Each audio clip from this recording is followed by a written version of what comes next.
순종의 눈물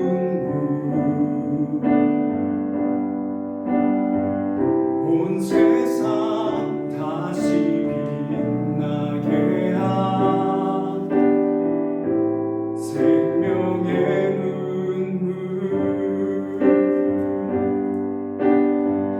그가 이 땅에 오신 이유 죽어야 살게 되고 져야만 승리하는 놀랍고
사도신경으로 우리의 신앙을 고백하겠습니다.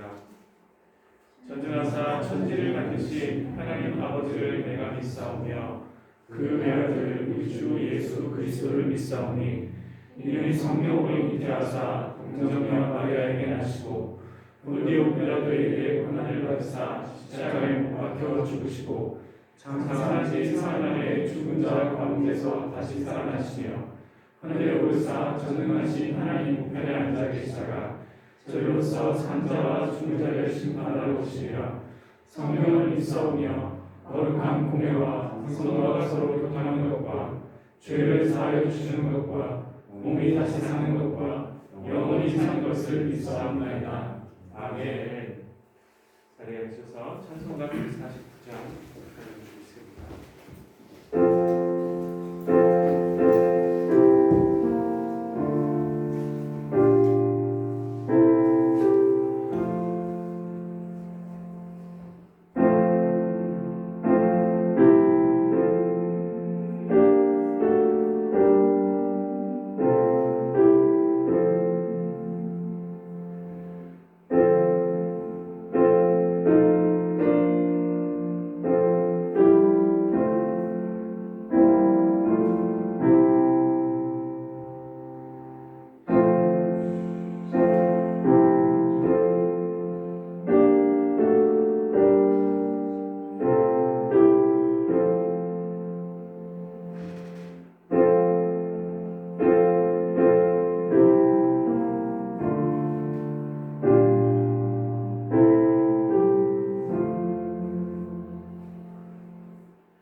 오늘 위해서 윤철 목사님 기도해 주시겠습니다.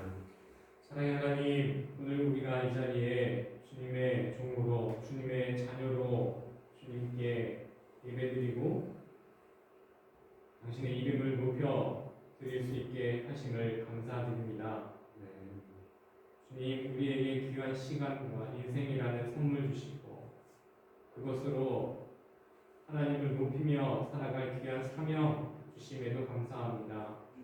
하지만 우리는 그 사명 잠시 잊고 나만의 이익과 나만의 욕망을 위해 살아갈 때 있습니다. 주님, 이렇게 길을 잃고 살아가는 인생에서 구해 주소서. 하나님의 영광을 위해 살아가는 우리의 인생이 되어 올바른 길을 찾고 나아가는 우리 될 수 있도록 인도해 주세요. 아멘. 주님, 코로나 바이러스로 인해 우리의 인생이 모두 마치 길을 잃고 헤매는 것과 같은 상황에 놓여 있습니다. 주님께서 힘을 주셔서 이 어려운 상황 잘 이겨낼 수 있도록 인도해 주시고, 앞으로 곧 찾아올 정상적인 삶에서 다시 한번 지치지 않고 더 잘 적응해서 이전보다 더 귀한 삶 살아갈 수 있도록, 잘 적응할 수 있도록 주님 인도해 주세요. 주님, 예배를 통해 주님께 영광 돌립니다. 모든 시간, 모두 순서 맡은 이들 붙잡아 주시고, 성도분 한 분 한 분의 마음속에 임재하셔서 주님의 평안함과 주님의 은혜로운 자비하심이 스며들게 하여 주옵소서. 그 힘 가지고 다음 주 한 주도 힘차게 살아가는 우리 되게 해 주옵소서. 우리 자녀들 미래를 붙잡아 주세요. 주님, 총명한 머리 다니엘과 같은 지혜와 요셉과 같은 지혜 주셔서 정말 이 나라 또한 독일 땅에서 크게 쓰임 받도록 주님 인도해 주시고, 주님, 학교에서 친구들, 선생님 만남의 복도 허락하셔서 정말 즐겁고 행복한 하루하루를 선물해 주옵소서.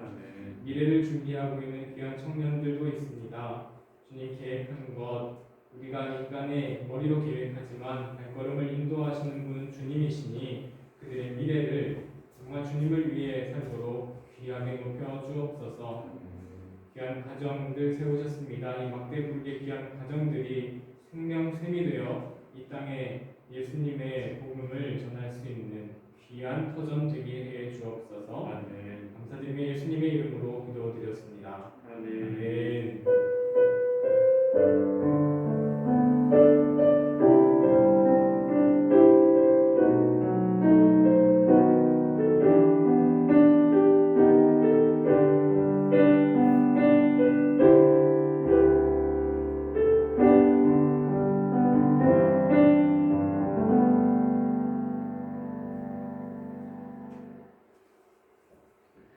오늘 우리에게 주신 하나님의 말씀은 신약성경 빌립보서 1장 20절에서 21절까지 말씀입니다. 빌립보서 1장 20절, 21절 말씀 자리에서 일어나셔서 큰 목소리로 합독하겠습니다. 빌립보서 1장 20절, 21절 말씀 합독하겠습니다. 나의 간절한 기대와 소망을 따라 아무에게든지 부끄러워하지 아니하고 지금도 전과 같이 온전히 담대하여 살든지 죽든지 내 몸에서 그리스도가 존귀하게 되려 하려니 이는 내게 사는 것이 그리스도니 죽는 것도 유익함이라. 아멘. 초라한 하나님이라는 제목으로 요청 목사님 말씀을 드리겠습니다. 네, 예배를 위해 찬양 주셔서 감사하고요. 우리 사순절에 꼭 잘 맞는 찬양으로 은혜 나누었습니다.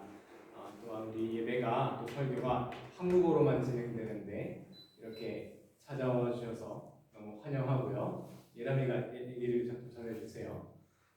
한국어로만 진행되지만 찾아와 주셔서 너무 감사하고요. 환영하고요. 하지만 우리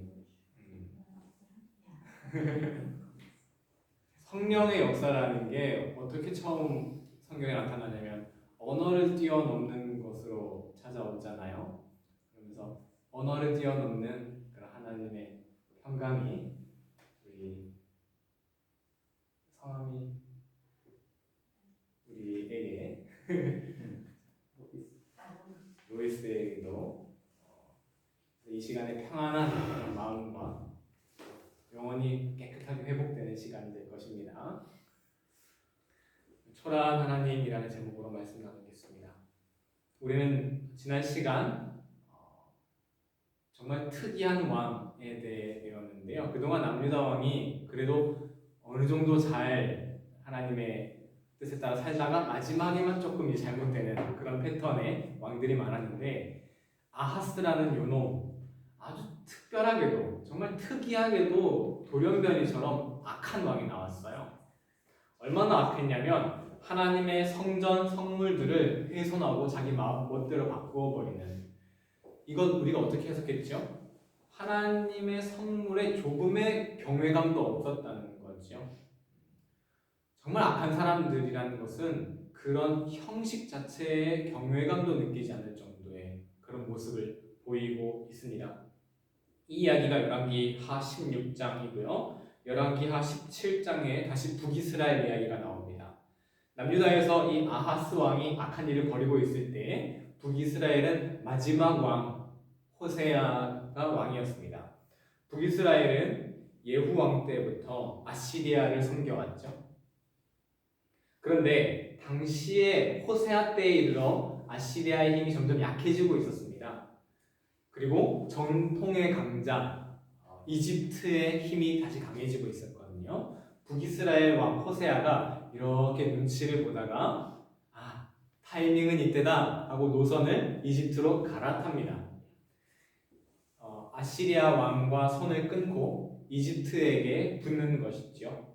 마치 아시리아에 붙었다, 이집트에 붙었다 하는 모습이 하나님을 중심에 모시지 않고 좌로나 우로나 치우치는 신앙 같습니다. 하지만 아무리 힘이 약해졌다 하더라도 아시리아는 아직 아시리아입니다. 아시리아 왕이 눈치를 챘어요. 호세아가 배신했구나 하고 곧바로 사마리아를 점령해버립니다. 기원전 722년 혹은 721년, 계산하는 거의 방법에 따라 조금 다르거든요. 여로보암을 시작으로 한 북이스라엘의 역사가 드디어 막을 내립니다. 오늘은 아시리아가 북이스라엘 사마리아를 점령한 후에 내린 그 조치들에 대해서 이야기해 보겠습니다. 아시리아는 여러 민족들, 여러 나라를 점령한 큰 제국이었습니다. 그래서 곳곳에 그 작은 민족들, 이 독립한다는 것을 잘 막아야 했었는데요.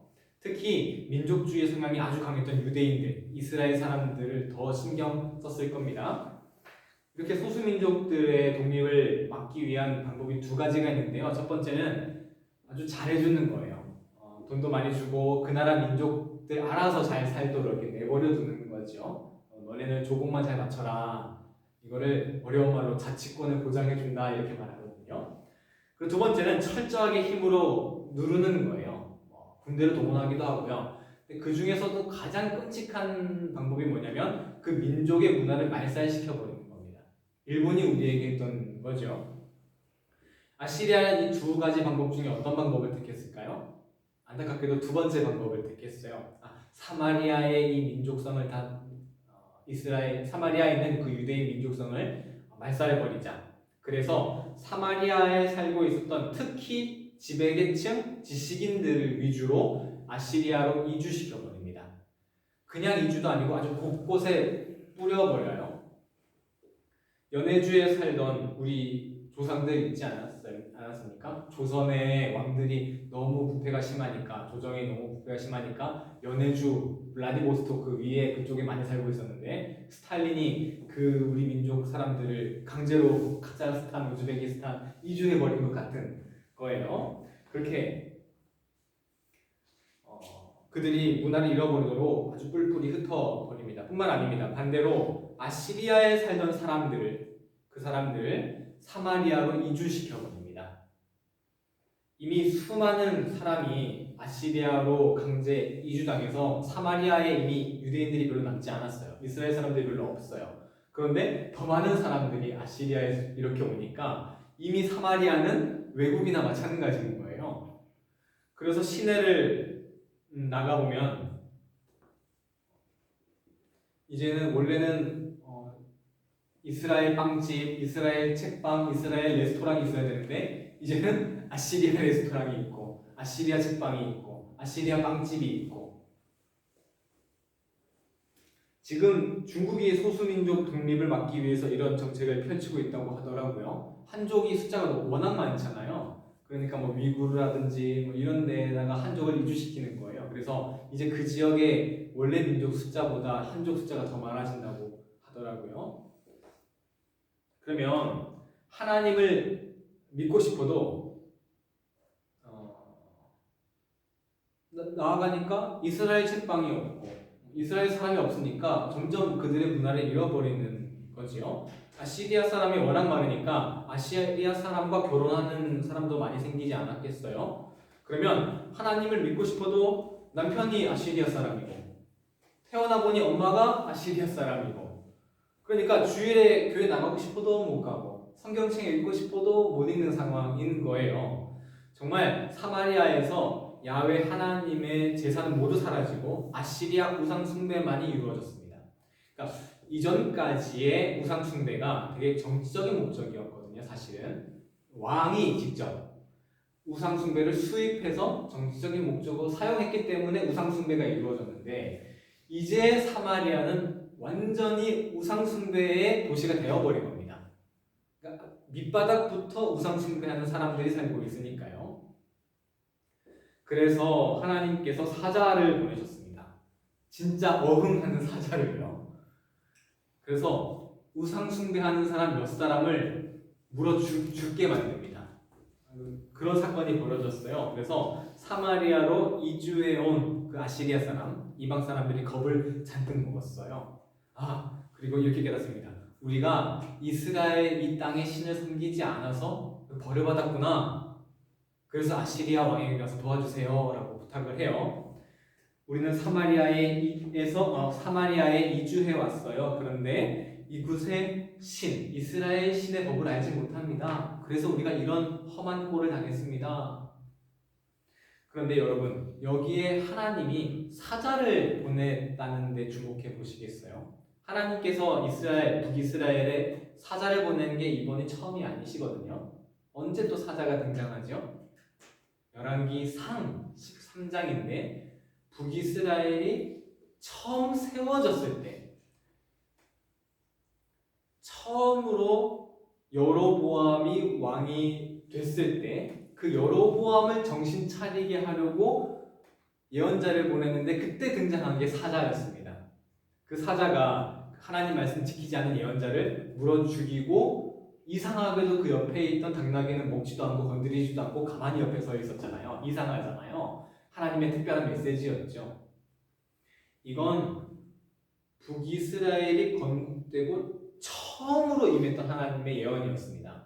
그런데 오늘 본문은 어떤 본문이에요? 북이스라엘이 망하고 마지막으로 임하는 하나님의 메시지예요. 이게 사자와 사자, 처음과 끝이 서로 연결되고 있는 겁니다. 그런데 이 두 사건이 연결되는 것 같지만 굉장한 대조를 이룹니다. 북이스라엘 왕 처음 왕이었던 여로보암은 이 사자 사건을 보고도 하나님의 뜻을 깨닫지 못했어요. 그런데 왕도 아니고 심지어 이스라엘 백성도 아닌 아시리아 사람들은 반면 어떻습니까? 그 사자의 사건을 보고 대번 깨닫습니다. 이게 하나님이 벌이신 일이시구나. 뭔가 우리가 잘못하고 있구나 하고 말이죠. 지금 성경은 똑같은 사건을 보고도 북이스라엘 왕 여로보암은 깨닫지 못했지만 이방인인 사람이 깨닫는 이 모습을 아주 대조를 보여주고 있는 거예요. 그래서 하나님께서 우리에게 이렇게 말씀하고 있는 겁니다. 당신을 전혀 모르는 아시리아 사람도 대번에 알아차릴 정도로 나는 분명히 너에게 말하고 있는데 너희는 깨닫지 못하고 있다. 하나님의 백성이라는 사람이, 하나님의 백성이라는 이스라엘이 오히려 전혀 깨닫지 못하고 있는 것이지요. 똑같은 방법으로 똑같은 수단을 써서 알려주고 있는데도 말이죠. 이를 통해서 하나님의 말씀을 깨닫지 못하는 우리의 영적인 무감각을 경고하고 있는 것입니다. 우리는 여기서 하나님께서 우리에게 주시는 메시지가 무엇인가를 명확히 깨달아야 합니다. 하나님께서는 우리에게 언제나 명확하게 말씀해 주신다는 것입니다. 하지만 문제는 그 말씀을 깨닫지 못하는 우리의 영적인 무감각이라는 것이죠. 아무튼 이 사건 때문에 아시리아 왕은 그 자기가 끌고 갔던 북이스라엘 사람들 그 중에서 제사장 한 명을 골라요. 그래서 이 제사장을 다시 이제 사마리아로 보내서 네가 어떻게 이 너네 나라 신을 좀 이렇게 잘 섬길 수 있는지 알려주세요. 알려주라. 그래서 그 제사장이 와가지고 하나님께 제사 드리는 방법을 가르치도록 합니다. 그래서 이제 그 이주해 온 아시리아 사람들은 이제 하나님께 제사를 드려요. 하지만 동시에 자기들이 그동안 잘 섬겨왔던 자기들의 전통신 그 우상 숭배도 섬깁니다. 동시에 두 신을 섬기게 된 거죠. 그래서 이런 현상을 보고 사마리아의 종교 그리고 민족 이게 되게 혼합이 되어 있다. 사마리아를 떠올리면 뭔가 혼합의 문화, 혼합의 종교 이런 거를 떠올리게 됩니다. 우상 숭배와 하나님을 섬기는 게 섞였고요. 이스라엘 민족과 이방 민족이 섞였고요. 그래서 이때 이후로 사마리아 사람 하면서 차별받는 게 이때 바로 생긴 겁니다. 이스라엘 사람들은 극단적인 사람들도 지금도 사마리아 사람은 인간 취급을 하지 않습니다. 성경에도 개 취급하는 장면 뭐 이런 게 나오거든요. 심지어 이제 남유다도 멸망한 다음에 성전을 재건하려는 운동이 생기거든요. 느헤미야 때. 성전을 예루살렘 성전을 재건하려고 할 때 사마리아 사람들이 와가지고 우리가 돕겠습니다 하고 오는데 그 도움을 단칼에 거절해버리고요. 예수님 시절에도 북쪽 마을 사람들이 예루살렘 가려고 쭉 내려오지 않고 사마리아 땅이 더럽다고 해서 밟지 않고 이렇게 돌아서 내려옵니다. 사마리아 사람은 하나님의 백성으로서 순수성을 잃고 혼합됐다는 겁니다. 그래서 우리 기독교도 이 부분을 가지고 그리고 사마리아를 가지고 혼합주의를 비판하는 내용으로 사용하곤 해요. 물론 혼합주의를 비판해야 종교가 혼합하면 안 되고요. 우리 신앙이 불순물과 섞이고 그러면 안 되죠. 하지만 사마리아를 가지고 혼합주의를 말하는 것은 잘못된 해석입니다. 왜냐면 일단 민족이 혼합됐다는 거 그거는 유대인에게만 해당되는 거죠. 일단 우리 자체가 이방인이고 기독교라는 시작 자체가 유대인뿐만 아니라 다 이방인들에게도 구원이 있다라고 하면서 시작한 종교잖아요. 말이 안 되고 두 번째 종교의 혼합을 말하는데 이건 여러분 종교의 혼합이라고 말하려면 첫째 전제가 되는 게 뭐냐면 먼저 순수한 무엇인가가 있어야 합니다. 순수한 게 있는데 거기에 다른 게 들어와서 혼합되는 게 이제 혼합이죠. 그런데 사실 이때 원래 하나님을 섬기던 제사장을 불러오지 않았습니까? 하나님을 섬기게 하려고. 그런데 그 제사장은 어떤 제사장이었습니까? 북이스라엘의 제사장이었죠. 우상 숭배가 판을 치던 북이스라엘 말기의 제사장이었습니다. 그러니 원래 하나님을 섬기던 제사장이 왔다 하더라도 그 제사장이 제대로 된 신앙을 가진 제사장이었을까요? 북이스라엘의 우상 숭배가 많았지만 우리는 이걸로 야훼의 신앙도 동시에 존재했음을 알 수 있습니다. 하지만 그 하나님을 섬기는 신앙이 순수한 신앙이었냐? 아니었다는 겁니다. 이미 그 신앙도 이미 잘못된 신앙인 것이죠. 혼합을 말하려면 일단 순수한 게 먼저 있고 나쁜 것이 섞여야 하는데 그 당시 북이스라엘에는 순수한 하나님을 향한 신앙 자체가 없었어요. 그러니 뭐 이방 종교가 들어온다고 해도 그게 혼합이라고 볼 수가 없는 것이죠. 남유다라고 해서 뭐 더 나았냐? 그때 남유다 왕이 누구였다고요? 아하스 왕이었어요. 그 악한 왕.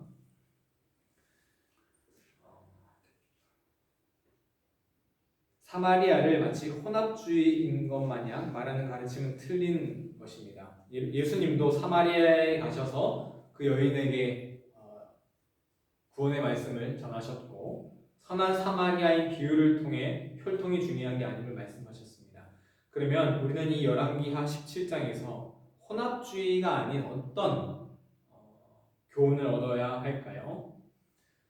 사자가 나타나서 사마리아로 이주해온 사람들과 아시리아 사람들이 나눈 대화에 우리가 주목을 해보면 좋겠는데요. 우리 성경을 한번 찾아주시겠어요?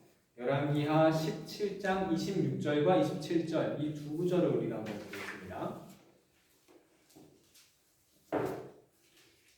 열왕기하 17장 26절과 27절 우리 26절 먼저 한번 읽어볼까요? 시작. 그러므로 어떤 사람이 아수르 왕에게 말하여 이르되 왕께서 사마리아 여러 성읍에 옮겨 거주하게 하신 민족들이 그 땅의 신의 법을 알지 못하므로 그들의 신이 사자들을 그들 가운데에 보내매 그들을 죽였사오니 이는 그들이 그 땅의 신의 법을 알지 못함이니이다 하니라. 아수르 왕에게 말하는 거예요. 우리가 이 땅의 신을 알지 못합니다. 법을 알지 못합니다. 라고 말하자 27절에 아수르 왕이 이제 그러면 내가 잡아갔던 제사장 한 명을 데리고 와서 27절에 아수르 왕이 대답하는 거예요. 너네 신의 그런 제사 방법을 가르쳐 주도록 해. 뭔가 하나님을 잘 섬기려고 하는 것처럼 보이죠? 뭔가 긍정적으로 보입니다. 하지만 전혀 그렇지 않습니다. 그저 사자에게 물려 죽는 것을 면하기 위해서 단지 형식적인 제사를 드리는 것뿐이지요. 그래서 34절에는 그들이 여호와를 경외하지 않았다라고 말합니다. 중요한 것은 이들이 하나님을 어떤 신으로 생각했는가입니다. 여러분 한번 26절과 27절을 보시면서 이들이 하나님을 뭐라고 부르는지 한번 보세요. 하나님을 뭐라고 호칭을 합니다. 어떤 호칭을 사용하죠? 그 땅의 신.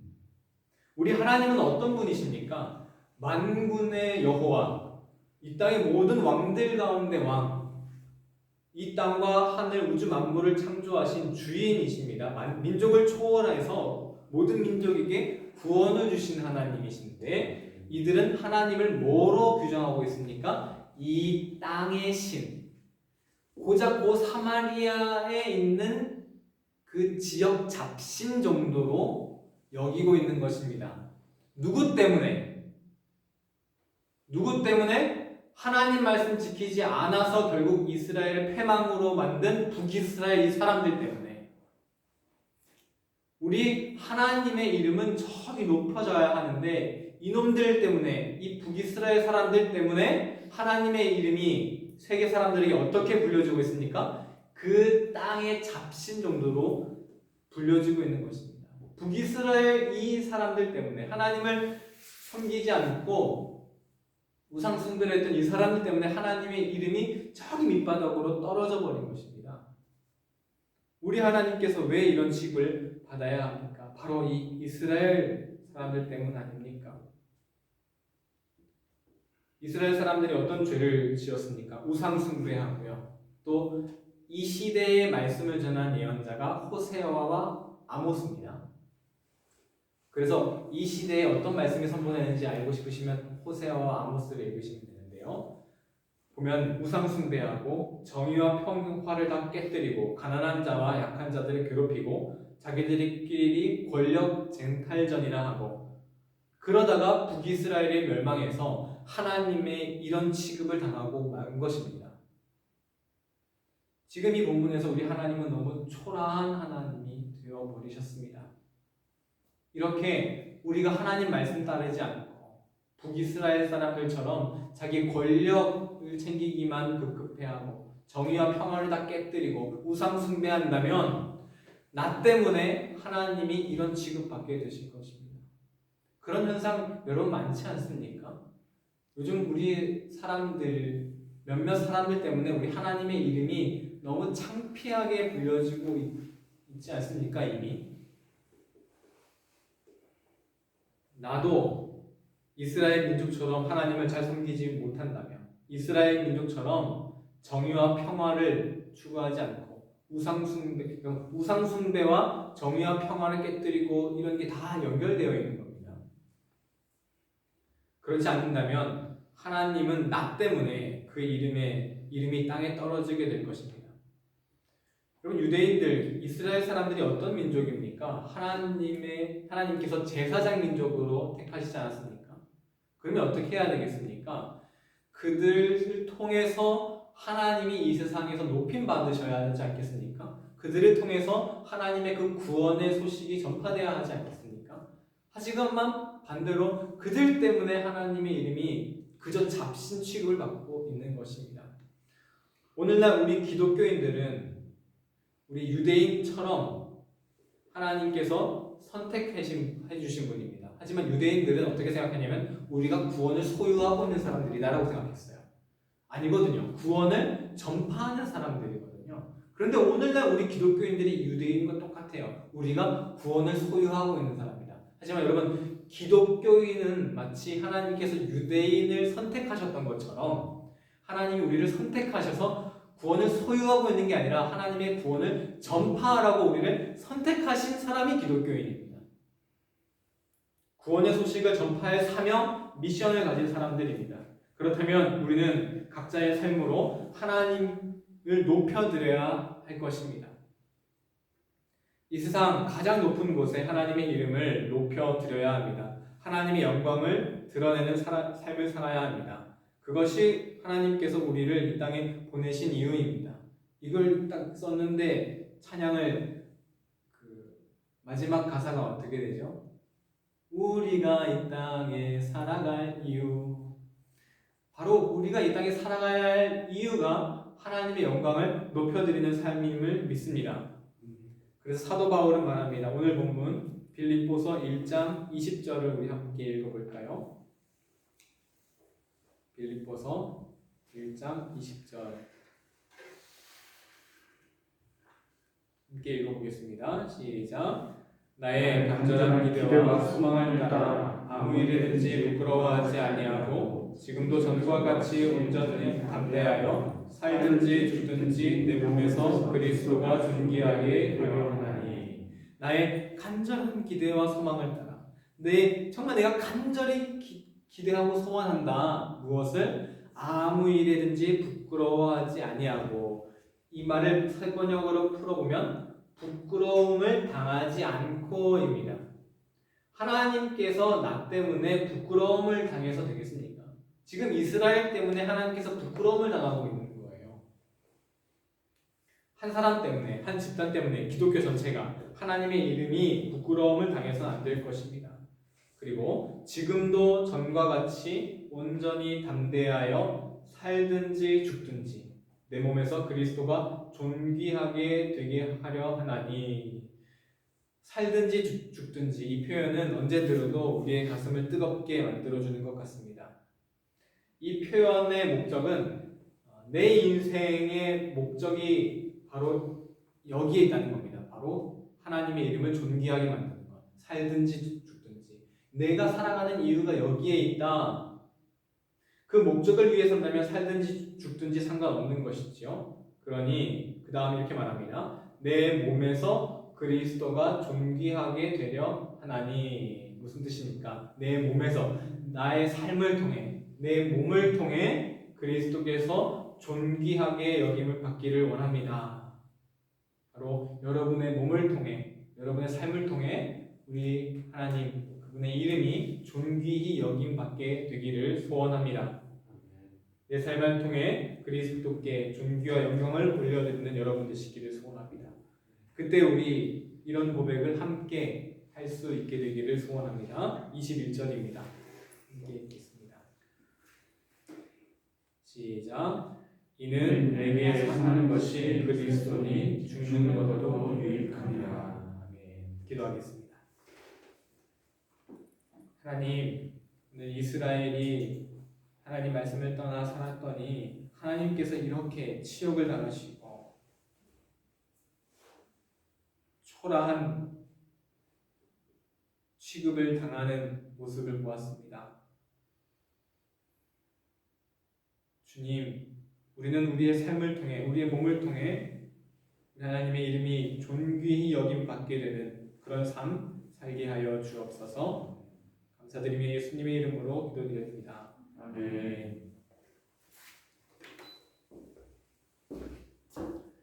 찬송가 38장.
오늘 드린 예물을 위해서 기도드리겠습니다.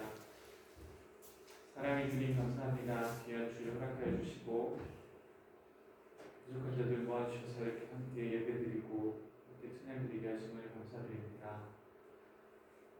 코로나로 인해서 우리가 마음껏 목소리를 높여 주님을 찬양드리지 못하지만 우리의 마음을 모아서 하나님을 찬양하고 우리의 마음을 다하여 주님을 예배하오니 우리의 예배와 찬양을 받아주시고 또 감사하는 마음으로 작은 예물이지만 준비하여 주님 앞에 드리오니 이 예물과 헌행하셔서 이것이 하나님의 일을 하는데 또 하나님의 일에 하나님의 영광이 드러나는 일들에 사용되어지기를 간절히 소원합니다. 또 더 많이 드릴 수 있는 마음을 허락하시고 더 많이 드릴 수 있는 여건들을 허락하여 주시길 또한 간절히 바라오며 또 우리가 주님의 은혜의 통로로 축복의 통로로 귀하게 사용되어지기를 원하오니 우리 공동체를 주님의 뜻대로 이끌어 주시고 오직 주님께만 영광이 되는 공동체, 주님만 높여드리는 영광 공동체가 될 수 있도록 하나님 함께하여 주시옵소서. 마치는 시간까지 함께 오직 주님만 홀로 영광 받으심을 원하오며 예수님의 이름으로 기도드립니다. 네. 자리에서 그냥 주님 가르쳐주신 기도를 드리겠습니다. 하늘에 계신 우리 아버지, 아버지의 이름을 거룩하게 하시며 아버지의 나라가 오게 하시며 아버지의 뜻이 하늘에서와 같이 땅에서도 이루어지게 하소서.